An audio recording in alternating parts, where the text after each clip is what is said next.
एक गांव में पुट्ठा नाम का बेहद आलसी और कामचोर व्यक्ति रहा करता था। उसके आलसीपन के कारण गांव के सभी लोग उससे बेहद परेशान थे। वह सारा दिन पड़े पड़े बस ऊंचे ऊंचे सपने देखा करता था। आज भी वो एक खेत में एक पेड़ के नीचे आंखें बंद करके लेटा हुआ था कि तभी खेत के मालिक चौधरी की आवाज उसके कानों में टकराई। यहाँ क्या कर रहा है पुट्ठा? तुझे मैंने यहाँ काम पर रखा है या आराम करने के लिए? हैं? कौन है भाई जिसने मुझे सपनों से जगा दिया? अरे अपनी सोई हुई आंखें फाड़ कर तो देख, मैं हूँ इस खेत का मालिक। अरे आप हैं चौधरी जी? ये क्या, अभी अभी तो आकर लेटा हूँ चौधरी जी। क्या आपके खेत में काम करके कुछ देर आराम भी नहीं कर सकते? पिछले 3 घंटों से तुझे इसी पेड़ के नीचे लेटा देख रहा हूँ। बाकी सब लोग मेहनत से फसल काटने में जुटे हुए हैं और तू तो यहाँ पर ऐसे आराम कर रहा है जैसे कि तू इस खेत का मालिक हो। चिंता मत कीजिए चौधरी साहब, एक दिन वो भी आएगा जब मैं तुम्हारे जैसे न जाने कितने खेतों का मालिक बनूंगा। दरअसल बात यह है कि ये छोटे मोटे काम मेरे लिए नहीं बने हैं, मैं कुछ बहुत बड़ा करने के लिए बना हूँ। हाँ पुट्ठा, मैं तो तुझे धक्के देकर उसी दिन निकाल देता जिस दिन मैंने तुझे काम पर रखा था, मगर क्या करूं, तेरी पत्नी के आंसू देखकर मैं पिघल गया। लेकिन अब मैं और ज्यादा तुझे बर्दाश्त नहीं कर सकता। मैं यहाँ पर मजदूरों को काम करने की तनख्वाह देता हूँ, आराम करने की तनख्वाह नहीं देता। ठीक है, अगर आप मुझे काम पर नहीं रखना चाहते तो मुझे कोई फर्क नहीं पड़ता, लेकिन 10 दिन जो मैंने जी तोड़ करके मेहनत की है उसके पैसे तो मुझे दे दो। तेरा दिमाग तो ठीक है पुट्ठा, पिछले 10 दिनों में तूने 12 घंटों में 12 मिनट भी काम नहीं किया। किस बात के पैसे? देखो चौधरी, किसी गरीब को दबाना अच्छी बात नहीं होती। अरे आपने फिल्मों में नहीं देखा क्या, जब भी कोई अमीर आदमी किसी व्यक्ति को उसकी तनख्वाह नहीं देता था तो वो गरीब डाकू बन जाता था। भाई पुट्ठा की बात सुनकर चौधरी हंसने लगा। डाकू बनने के लिए भी बहुत मेहनत लगती है पुट्ठा, पता है तुझे? बंदूक उठानी पड़ती है, घुड़सवारी करनी पड़ती है। तुझसे तो वो भी नहीं होगा। इससे पहले कि मैं तुझे धक्के देकर यहाँ से निकाल दूं, सीधी तरह से यहाँ से मेरी आंखों के सामने से दूर हो जा। चौधरी का गुस्सा देखकर पुट्ठा डर गया और चुपचाप अपने घर चला गया।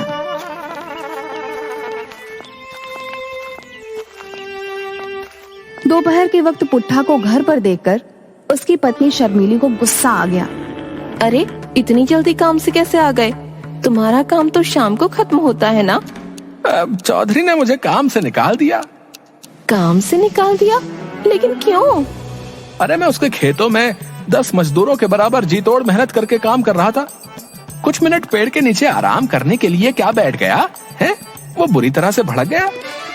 हे भगवान, बड़ी मुश्किल से तो चौधरी के सामने आंसू बहाकर तो तुम्हें काम दिलवाया था, लेकिन तुम्हें वहाँ से भी निकाल दिया गया। आखिर तुम्हारा ये आलसपन कब जाएगा? कब तुम कामचोर से एक मेहनती इंसान बनोगे? गांव की सारी औरतें मेरा मजाक उड़ाती हैं। अरे तुम उनकी बातों पर ज्यादा ध्यान मत दिया करो। कितनी बार कहा है कि औरतों की तो आदत ही है एक दूसरे का मजाक बनाना। तुम्हें अपनी पत्नी का मजाक उड़वाना तो मंजूर है, लेकिन काम करना मंजूर नहीं है।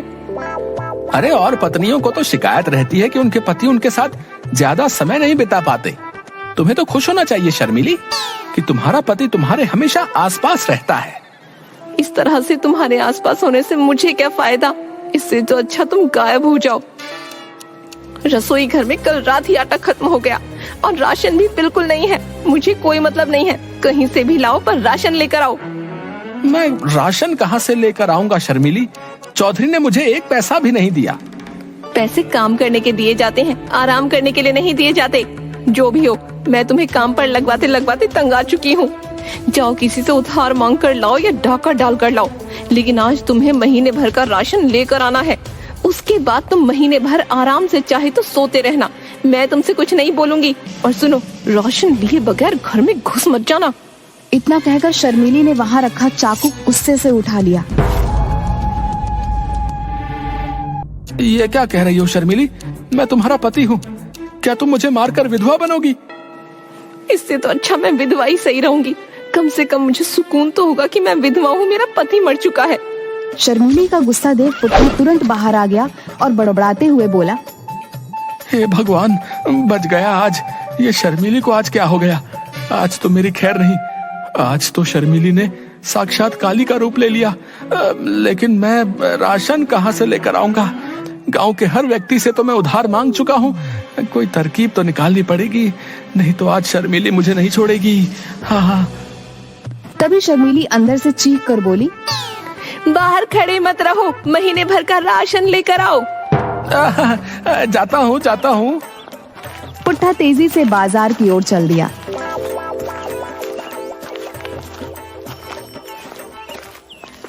मगर कुछ ही दूर जाकर वह थक गया। कितनी गर्मी है, मुझे तो थकान सी महसूस हो रही है। एक काम करता हूँ, किसी पेड़ की छाया में बैठकर थोड़ा आराम कर लेता हूँ।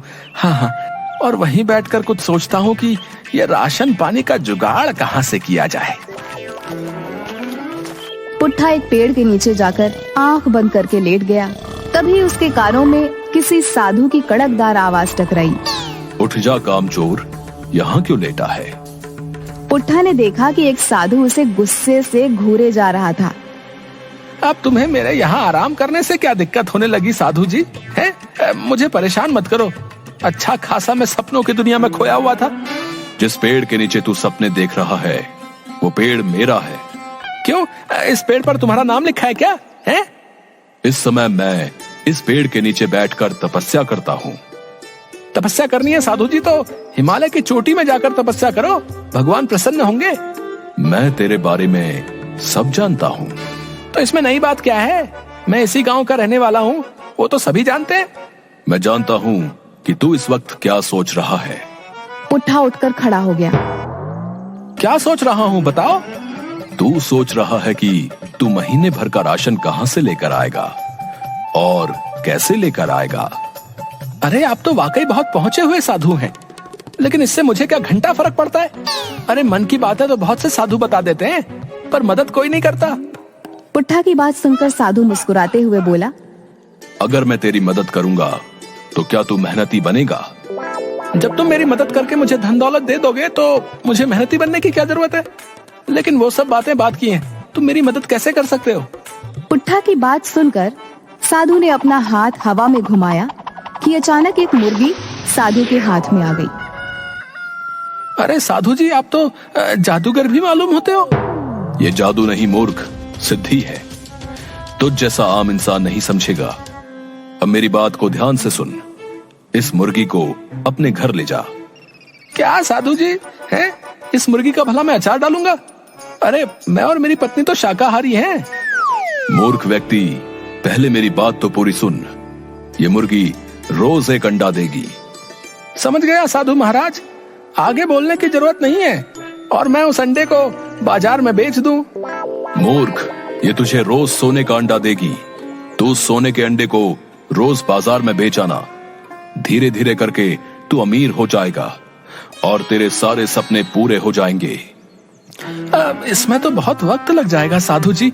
मैं रोज रोज करके इसका अंडा देने का इंतजार नहीं कर सकता।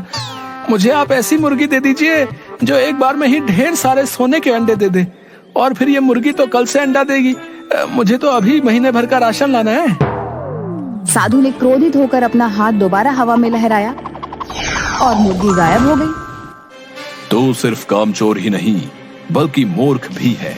अब जो भी हो साधु जी, मुझे तो तुरंत अमीर बनना है। साधु ने अपना हाथ फिर से लहराया कि तभी उसके हाथों में एक कुल्हाड़ी आ गई। ये ले, इस कुल्हाड़ी को अपने साथ लेकर जा। इस कुल्हाड़ी की खासियत ये है कि तू इस कुल्हाड़ी को जिस पेड़ पर भी चलाएगा, ये कुल्हाड़ी उस पेड़ को अपने आप काट देगी और तू उन लकड़ियों को बाजार में बेच आना। ये कैसी बातें कर रहे हैं साधु जी? हैं? कुल्हाड़ी ही देनी थी तो सोने की देते। अब आप ही बताइए, लकड़ियां बेचने तो मुझे बाजार जाना पड़ेगा ना, उसमें मेहनत लगेगी, वो मैं नहीं कर सकता। पुट्ठा की बात सुनकर साधु बुरी तरीके से झुंझला गया। तो फिर तुझे क्या चाहिए? साधु की बात सुनकर पुट्ठा बहुत ही गहरी सोच में डूबते हुए बोला, फिलहाल तो मुझे आपके पास जितने भी पैसे हो वो मुझे दे दीजिए, ताकि मैं महीने भर का राशन भरवा लूं। पुट्ठा की बात सुनकर साधु ने एक नोट निकालकर पुट्ठा को थमा दिया। ये ले। ये तो सिर्फ 50 रुपए है। इससे महीने भर का राशन तो क्या, आज का भी राशन नहीं आ पाएगा। आपको पता भी है महंगाई कितनी हो गई है। कहाँ तो आप सोने का अंडा देने वाली मुर्गी मुझे दे रहे थे, और आपकी अपनी जेब से निकला क्या सिर्फ 50 रुपए। मूर्ख व्यक्ति, मैं अपने पास सिर्फ उतने ही पैसे रखता हूँ जितना मैं अपने पेट में अन्न ग्रहण कर सकूं। बाकी सिद्धि और मोह माया की बातें तेरे जैसा बेवकूफ क्या जाने। तेरा कुछ नहीं हो सकता। इतना कहकर साधु वहां से चला गया। चलो कम से कम 50 रुपए तो मिले। पुट्ठा 50 रुपए लेकर बाजार घूमने लगा।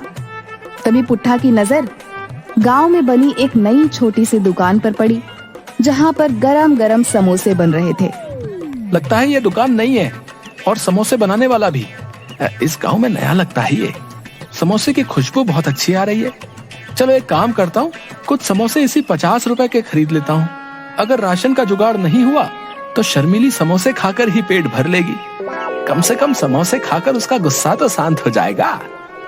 पुट्ठा सीधा समोसे की दुकान पर चला गया। पुट्ठा दुकानदार से बोला, लगता है इस गांव में नए हो। जी बाबू साहब, कुछ दिन पहले ही मैंने दुकान खोली है। सुना है इस गांव में काफी खुशहाली है। हाँ हाँ वो तो है। वैसे एक समोसा कितने का दे रहे हो? 5 रुपए का एक समोसा है। इस महंगाई ने भी कमर तोड़ दी है भैया। हमारे बचपन में 1 रुपए के 5 समोसे आया करते थे। वो जमाने लद गए साहब। शहर में तो ये समोसा 10 रुपए का मिलता है। सही है, ये लो 50 रुपए। 10 समोसों का पैकेट बना देना। मैं कुछ देर बाद आपसे आकर ले लूंगा, ठीक है? ठीक है। पुट्ठा समोसे वाले को पैसे देकर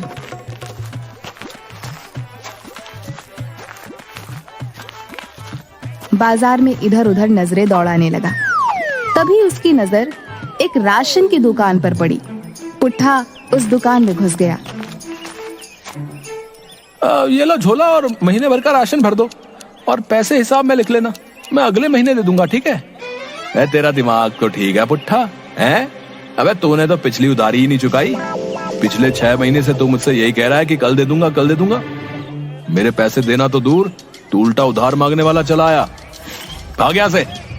अरे अगर राशन नहीं देना तो अकड़ क्यों रहे हो भैया? हैं? आपको किसी गरीब की बेइज्जती करते हुए शर्म नहीं आती? अबे तू पिछला उधार दिया नहीं और नया उधार मांगने और आ गया। तेरी आरती उतारू क्या है बे? देख पुट्ठा, मैं तुझे 1 रुपए का भी उधार नहीं देने वाला। सबसे पहले पिछली उधारी चुका, और उसके बाद जो भी सामान खरीदना है नगद खरीद। तभी दुकानदार के पास उसका नौकर भोला आ गया। दुकानदार भोला से बोला, अरे भोला, वो जो समोसे वाला है, उससे तू मेरी पत्नी का हार छुड़वा आया क्या? हाँ साहब, मैंने उसे पूरे पैसे दे दिए। भोला की बात सुनकर पुट्ठा सोच में पड़ गया। उसने आंखों के इशारे से भोला को अपनी ओर बुलाया। इतनी बड़ी राशन की दुकान का मालिक होकर इसने उस समोसे वाले को अपनी पत्नी का हार क्यों दे दिया? अरे वो समोसे वाला जो है ना, समोसे के साथ साथ ब्याज का भी काम करता है। मालिक को पैसों की जरूरत थी, तो उन्होंने अपनी पत्नी का हार समोसे वाले के यहाँ गिरवी रख दिया। आज पैसे देकर वो हार छुड़वा लिया। तभी पुट्ठा के दिमाग में एक विचार आया। बड़ा अकड़ रहा था ना, अभी तुझे बताता हूँ।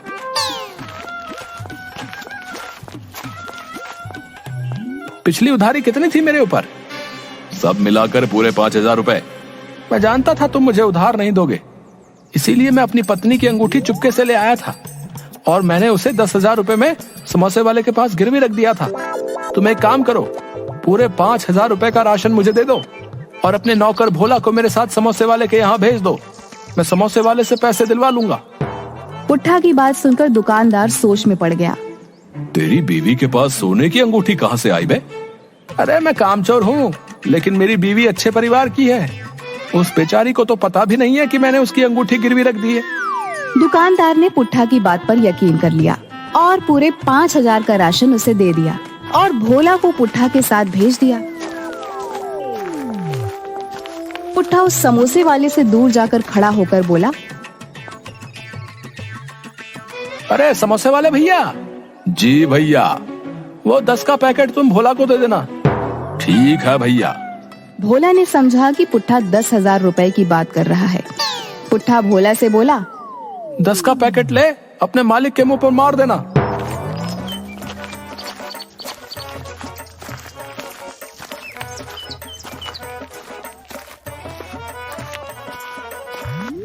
राशन देकर शर्मीली हैरत में पड़ गई।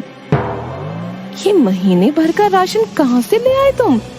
अरे तुमने ही तो कहा था चोरी करके लाओ या डाका डाल कर लाओ, कहीं से भी लाओ, तो मैं ले आया भाई। हे भगवान, उस वक्त मैं गुस्से में थी। तुमने कहीं वास्तव में चोरी तो नहीं की? अरे नहीं नहीं शर्मीली, इस बार मैंने अपना तेज दिमाग का इस्तेमाल किया है। अब देखना, कुछ ही दिनों में मैं तुम्हें रानी बना दूंगा, रानी। हाँ, ये कहानी आपको कैसी लगी कृपया कमेंट करके ज़रूर बताएं और चैनल को सब्सक्राइब ज़रूर करें।